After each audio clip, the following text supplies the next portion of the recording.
Alas 7 ng umaga hanggang alas 4 ng hapon. Orasan, lesson plan, sweldo. Yun lang ang buhay ko.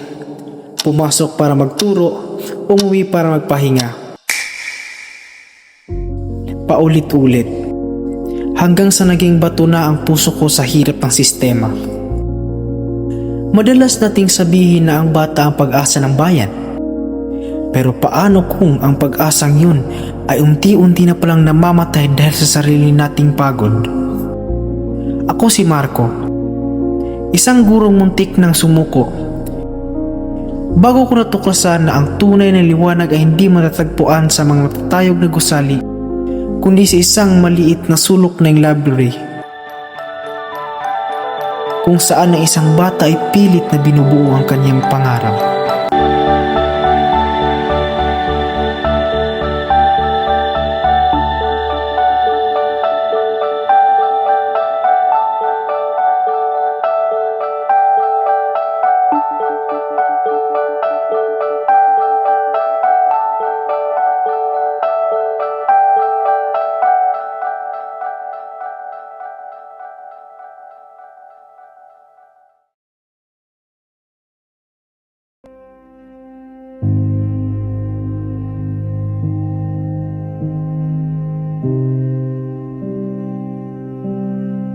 Ganito lang.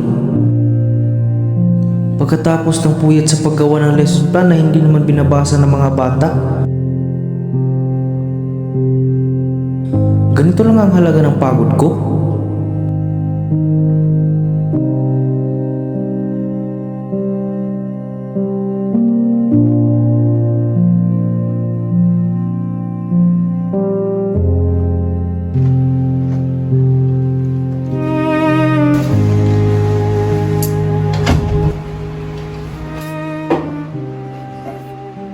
Masyado kang nakatingin sa numero, Marco.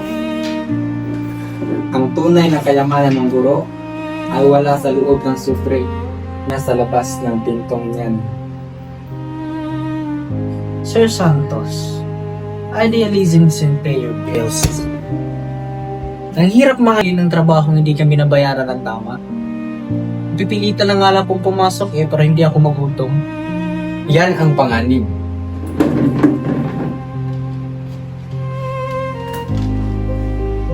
Kapag pumasok ka sa silid na dala ang bigat ng loob, sila ang mapapasan niyan. Ang guro ay dapat magkakaroon ng mas mataas na pagpapahalaga sa propesyon. Kung wala kang hilig o malasakit, nagpaparusa ka lang sa sarili mo at sa kanila.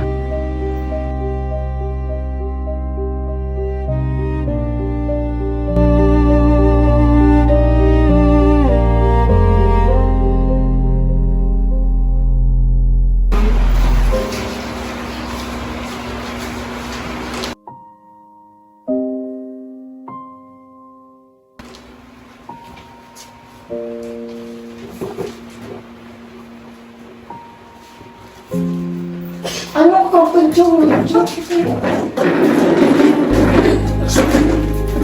Sama ko talaga, sama ng ugali mo! Kinakain mo! Hoy! Tumigil nga kayo! Kung ayaw nyo makinig, lumabas kayo! Wala akong pakialam kung wala kayong matutunan! Tapos na ang lecture ko!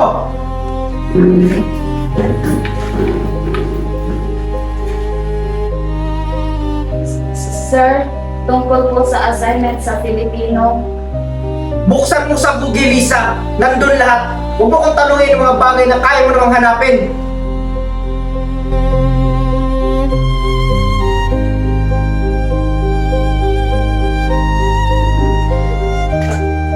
Bato, bato, pick!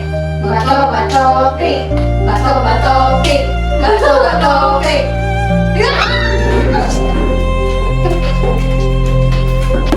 Takbo, Jada! Takbo! Takbo! Takbo, Jada!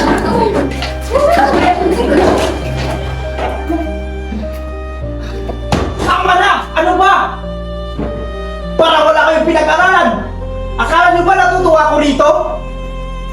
Nagpapakapagod ako para sa kakarampot na sweldo, tapos kayo, anong ginagawa niyo? Wala kayong ginawa kundi maging pabigat. Wala kayong mararating. At ikaw, Lisa, bakit ka pa pumasok? Para matulog? Para tumingin sa pader? Sayang ang upuan mo rito! Sir, hindi po. Lumabas ka! Lumabas kayo! Ayoko na magturo! Ayoko na sa trabaho ito!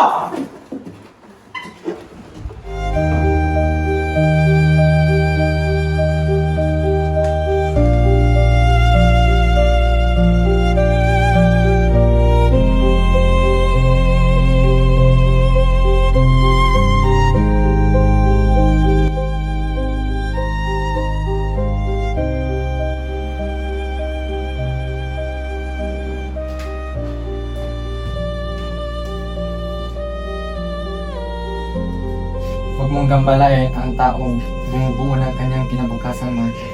Sir, tignan niyo po oh. Sinisilan niyo yung aklat. At saka, gabi na ba't nandito pa? Hindi pa yun umuwi. Alam mo ba kung bakit siya nandito? Dahil tanging library lamang ang may libreng ilaw. Sa kanilang barong-baro, ang kandila lamang ang kanilang ginagamit.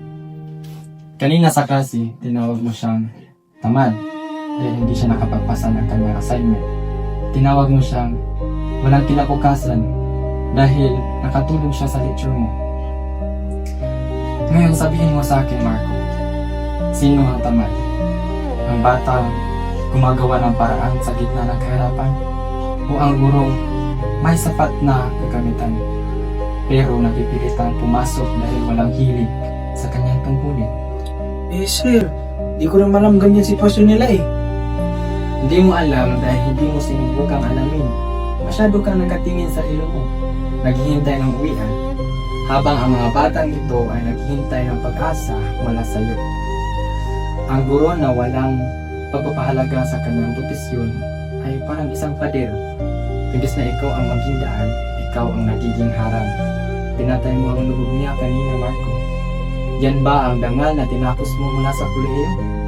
Ang maging dahilan ng pagsuko ng isang bata?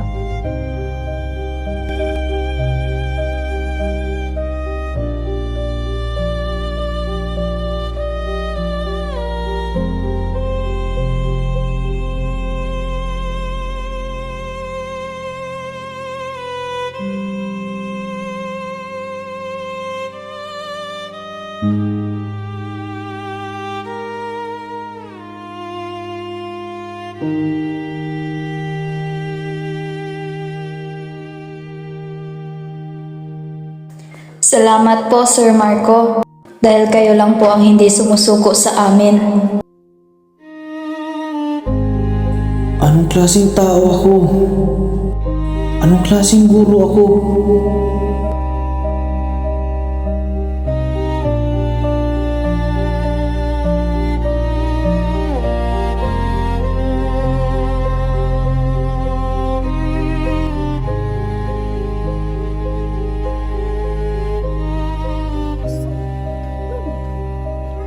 Lisa, tama na yan. Itabi mo na yung notebook mo. Maaga pa tayong magkakarga bukas. Nay, kailangan ko lang tong tapusin. Sabi kasi ni Sir Marco kanina na wala daw mangyayari sa amin kahit na mag-aral pa kami. Gusto ko lang patunayan sa kanya na mali siya. Anak, alam mo namang hindi tayo tulad ng ibang pamilya.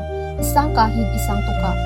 Akala ko na iba ang mga guro, na sila ang magtutulak sa inyong paitaas. Sabi niya po kasi kanina napipilitan lang daw siyang pumasok araw-araw, na imbis na nasa opisina siya at kumikita ng malaki, nandito raw siya sa harap namin, nagsasayang ng oras. Nay, ganun po ba talaga tayo kabigat? Na kahit ang isang taong dapat nagtuturo sa amin Ay hirap na hirap sa amin? Ay, Lisa. Aling Marta. Sir, ano pong kailangan nyo? Gabi na po para sa home visit. Kung mareklamo po kayo sa anak ko, sana pinabukas nyo na lang. Hindi po ako narito para magreklamo sa anak nyo. Narinig ko po kasi yung sinabi ni Lisa. Lisa, hindi totoo yung sinabi ko na pabigat kayo. Pero sir, sabi niyo po kasi sa amin na pagod na kayo. Kung hindi lang dahil sa sweldo, ay hindi kayo tatagal sa room. Ganito kasi yan, Lisa. Yung bata ko, gusto kong mag-explore. Gusto kong makarating sa malalayong lugar. Pero nung naging guro ako, nakita ko lang ngayong hirap, yung init, yung ingay, yung puyat. Nakalimutan kong malalayong lugar na pangarap ko. Kayo pala yon. Kayo mga estudyante ko ang maglalakbay at ako ang maghahanda sa inyo. Patawad po, Aling Marta. Hindi ko binigyan ng respeto ang pistong kinalagyan ko. Inisip ko lang yung sarili kong pagod, habang kayo, mas doble ang pagod para lang mapatapos si Lisa. Ang isang guro na hindi nakikita ang halaga ng bawat batang nasa harap niya, hindi siya dapat tumahawak ng tiyok. Lisa, bukas, itutuloy natin yung lesson. Hindi ko na sasabihing sayang ang oras ko sa inyo. Kasi simula ngayon, ang oras ko ay para sa inyo na talaga. Hindi dahil kailangan, kundi dahil gusto ko na. Dahil karapat dapat kayong turuan ng isang taong naniniwala sa inyo. Lisa, aabangan kita bukas. Aling Marta, maraming salamat po sa pagpapaalala sa aking tungkulin bilang isang guro nila. Yun lang po. Maraming salamat po, sir. Maraming salamat, sir. Ingat po kayo.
Mukhang nakikita mo na ang hilig mo, Marco. Opo sir, tama kayo. Dahil pagtuturo, kapag ikay napipilitan lamang ay parang isang kandilang walang ilaw. Ngayon, handa na akong magliyab para sa kanila. Mabuti naman kung ganun. Sige. Marami ang nagsasabing ang pagtuturo ay isang trabaho lamang, isang paraan para kumita, isang tungkuling kailangang tapusin mula alas 7 hanggang alas 4. Pero ang totoo, ang pagpasok sa silid-aralan ng walang hilig ay isang tahimik na kasalanan.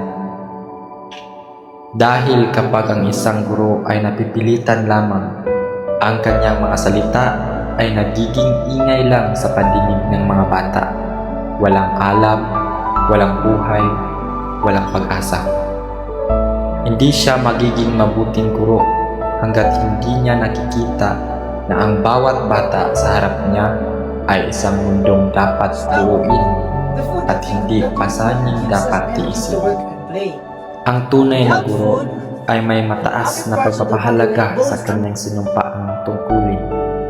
Hindi dahil sa laki ng sahod, kundi dahil sa laki ng tiwalang ibinigay sa kanya ng kinabukasan. Sa huli, hindi ang itinuro natin ang maalala nila, kundi kung gaano natin sila pinapahalagahan habang nagtuturo tayo.